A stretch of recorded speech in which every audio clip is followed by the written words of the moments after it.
Hello friends, welcome back to my channel blog নিয়ে। আশা করি সবাই খুব ভালো আছো। আর নতুন একটা ব্লগে তোমাদের সকলকে স্বাগত।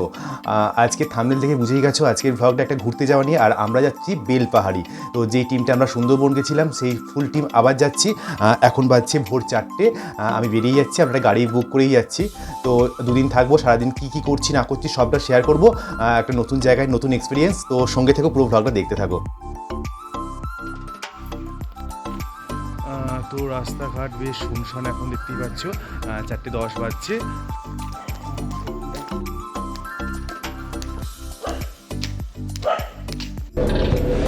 তো ফাইনালি গাড়িতে উঠে গেছি।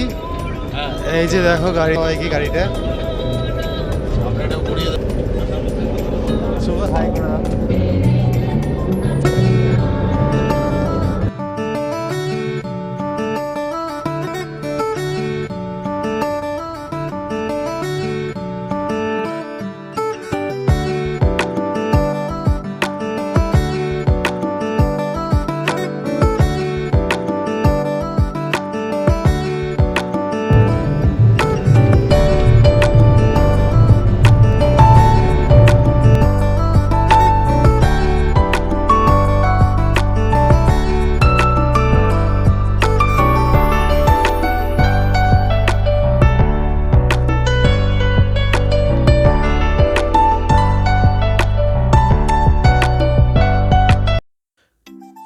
তো এখন আমাদের বাস এসে দাঁড়ালো কোলাঘাটে।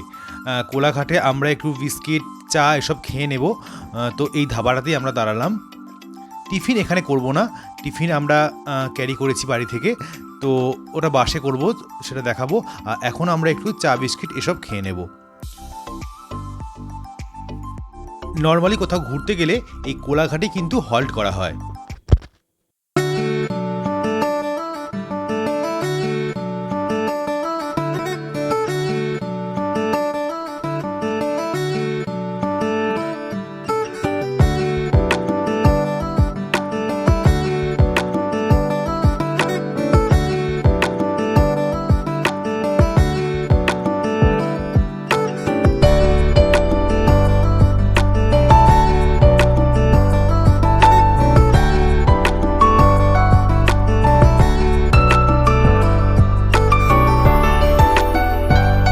তো আমরা কোলাঘাটে নেবে একটু চা বিস্কিট এসব খেলাম।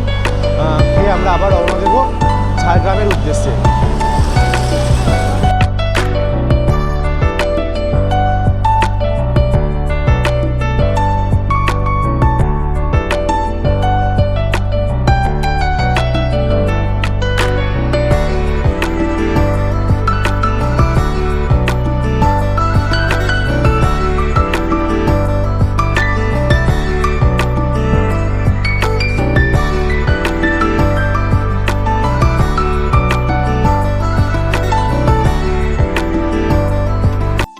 তো এখন আমাদের টিফিন টাইম। বললাম যে আমরা টিফিন ক্যারি করেছিলাম, এই মনোজদাই আমাদের সমস্ত কিছু অ্যারেঞ্জমেন্ট করেছে। বাড়ি থেকে ওই দাদাই সমস্ত কিছু গুছিয়ে নিয়ে এসছে। আমাদের টিফিনে আছে কলা, ডিম সিদ্ধ এবং কেক। তো সেটাই এখন ভাগ বটরা চলছে। প্লেটও নিয়ে এসছে, প্লেটে করে সবাইকে দেওয়া হচ্ছে। আর প্লেটে করে দিচ্ছে শুভ্রদা। এই যে আমাদের টিফিন। কোথাও গাড়িতে যেতে যেতে এই খাওয়ার মজাটাই আলাদা।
তো ফ্রেন্ডস, আমরা ফাইনালি পৌঁছে গেলাম আমাদের গন্তব্যে।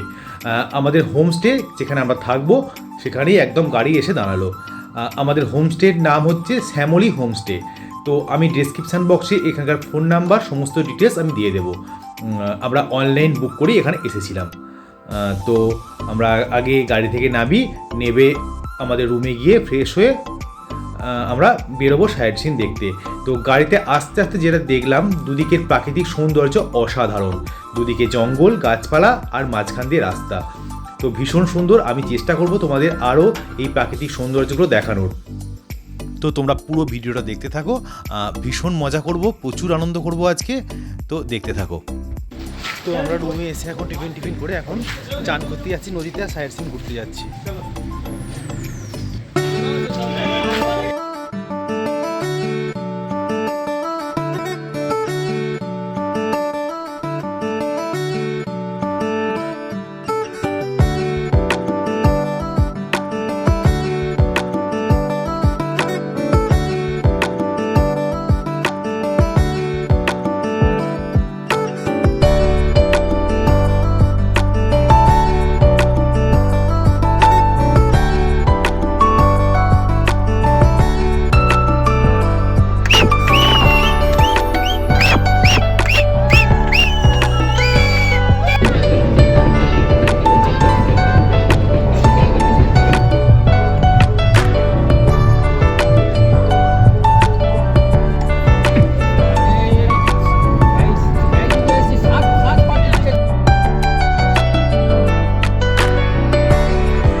আমরা এখন যাচ্ছি কাঁসাই নদীতে চান করতে।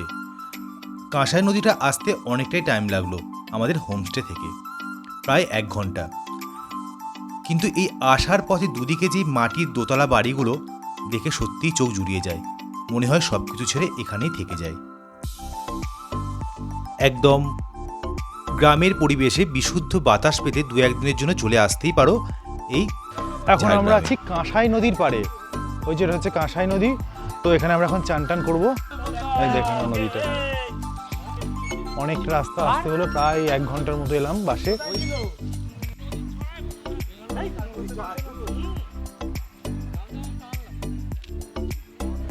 তো কাঁসাই নদীর পাড়ে দেখতে পাচ্ছ, ভীষণ সুন্দর জায়গাটা, শীতকালে পিকনিক করার জন্য একদম পারফেক্ট। পুরো নদীর পাড়ে প্রচুর গাছ আছে। আর এই যে নদী, জল বিশেষ নেই, বাট চোরাবালি আছে নদীতে, যেটা আমাদের গাইড বলে দিল বেশি না নামতে।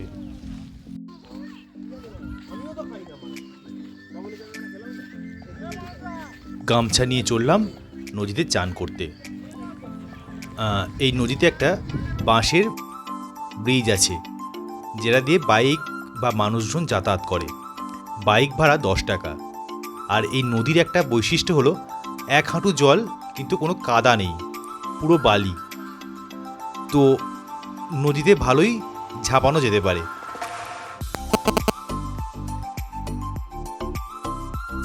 আমাদের স্নান হয়ে গেল, অসাধারণ লাগলো, জাস্ট অসাধারণ। মানে প্রায় 1 ঘন্টা আমরা চান করলাম। এখানকার স্থানীয় মানুষদের থেকে জানলাম বর্ষাকালে এই নদীতে পুরো ভর্তি জল থাকে। তখন আর ওই বাঁশের সেতু দিয়ে এপার ওপার করা যায় না, তখন নৌকা থাকে। কিছু মানুষ দেখলাম গরু নিয়ে হেঁটে হেঁটেই নদী পার হলো।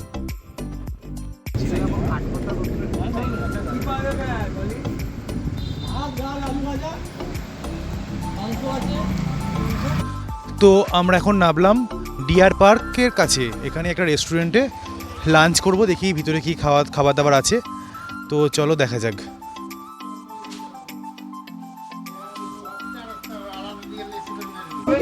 তো অ্যাকচুয়ালি এখানে তো বেশি লোকজন আসে না, তাই খাবার দাবার খুব একটা বেশি করা থাকে না। আমরা 15 জন আছি, তো সেই জন্য রান্না হচ্ছে। তো নিজেরাই আমরা রান্না করে নিচ্ছি, দেখতে পাচ্ছি যে কাঠের উনুনে ভাত বসানো হয়েছে। তো চলো দেখে না।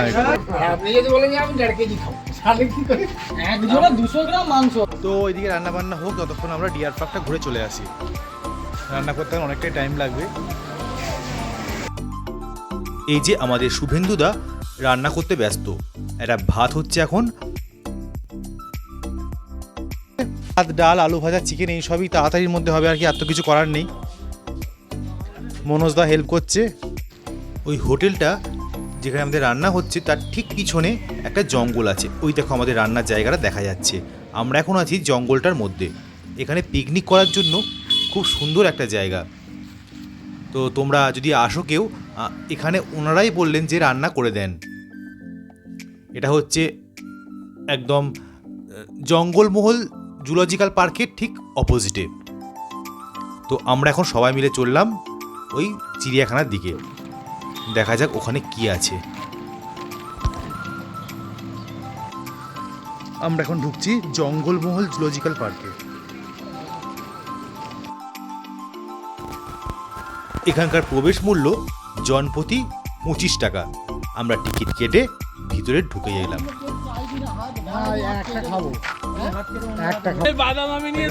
বাদাম বিক্রি হচ্ছে, এগুলোই কেনা হচ্ছে।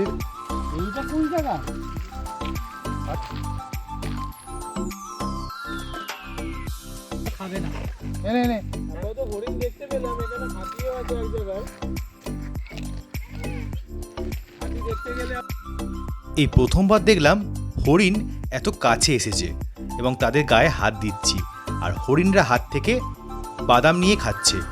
তো ওই যে বাদাম কেনা হলো, সেই বাদামগুলোই এখন আমরা এখানে খাওয়াচ্ছি হরিণদেরকে।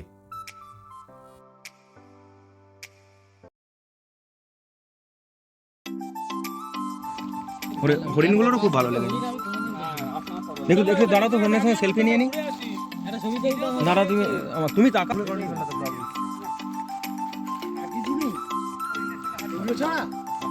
শুধু বাদাম ছাড়া কিছু খায় না হরিণ।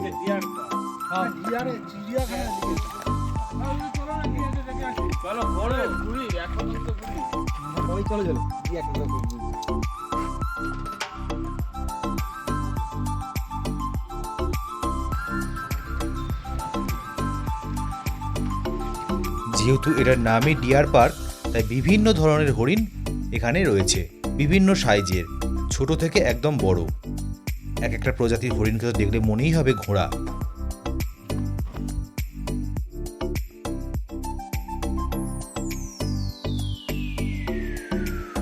হরিণদের সাথে সময় কাটিয়ে আমরা এগিয়ে চললাম পরবর্তী প্রাণী দেখতে। তো এখানে আছে কচ্ছপ। আমি জানি না তোমরা কতটা দেখতে পাচ্ছ, তো কচ্ছপ অনেক আছে। এরপর গোসাপ। গোসাপের সাইজটা বেশ বড়, কুমিরের মতো প্রায়। এটাও এক ধরনের হরিণ।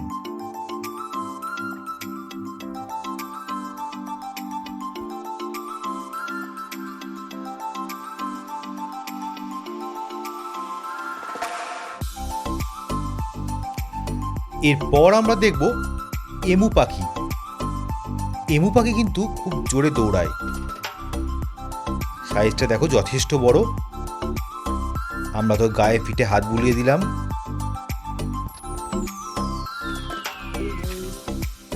এরপর আছে ভারতীয় সজারু।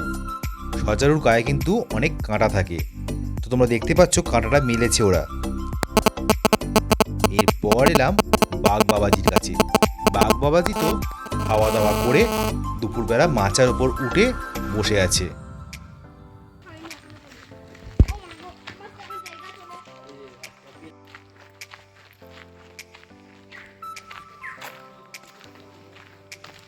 আমরা এগিয়ে চললাম চিড়িয়াখানার আরও ভিতরের দিকে। এখন দেখছি ভারতের জাতীয় পাখি ময়ূর। বেশ কয়েকটি ময়ূর আছে খাঁচার মধ্যে। পর আমরা এলাম সরীসৃপদের ঘরে। এখানে বিভিন্ন রকমের সাপ আছে। তো কাঁচের মধ্যে থেকে কতটা দেখাতে পাচ্ছি বুঝতে পারছি না। বেশ বড় বড় কয়েকটা সাপ রাখা আছে এখানে। এই দেখো, এই একটা। এরপর ঘুরতে ঘুরতে আবার সেই হরিণ, মানে মোটামুটি আমাদের চিড়িয়াখানা ঘোরা কমপ্লিট। তো চিড়িয়াখানা থেকে আমরা বেরিয়ে যাচ্ছি। এরপর আমরা দেখি রান্না বান্না হলো কিনা, লাঞ্চটা করে নেব। তো ফাইনালি চিড়িয়াখানা দেখে আমরা চলে এলাম হোটেলে। লাঞ্চ করব, দেখি কি আর রান্না হয়েছে। চিড়িয়াখানার মধ্যে অনেকটাই হাঁটা হয়েছে, তো খিদে তো ভালো রকমই পেয়েছে, সেটা বুঝতেই পারছো। একদম এসে বসে গেলাম গরম গরম ভাতে। ভাত, ডাল, সবজি আর দেশি মুরগির ঝোল। এই ছিল আজকের লাঞ্চ। তো খিদের সময় যেটা পাই হাতের সামনে সেটাই আমাদের কাছে অমৃত মনে হয়। তো বেশ ভালো করেই খাওয়া দাওয়া হলো। তো বন্ধুরা, আমরা লাঞ্চ করে দেখব কনক দুর্গার মন্দির, দুলুং নদী এবং ঝাড়গ্রাম রাজবাড়ি। এছাড়াও আছে আমাদের রাত্রির আড্ডা, খাওয়া দাওয়া, মজা, সব কিছু তোমাদের সাথে শেয়ার করব। তো এই ব্লগটা আর বাড়াচ্ছি না, এমনিতেই অনেকটা বড় হয়ে গেছে। তো নেক্সট ব্লগে আমি বাকিটা দেখাচ্ছি। তো আজ সারাদিন আছি, কাল সারাদিন আছি। তোমরা প্রত্যেকটা ব্লগ দেখতে থাকো, আর এই ব্লগটা কেমন লাগলো অবশ্যই জানিও। যদি ভালো লাগে লাইক, কমেন্ট, শেয়ার করো। আর দেখা হচ্ছে পরের ব্লগে। ততক্ষণে ভালো থেকো, সুস্থ থেকো, টাটা।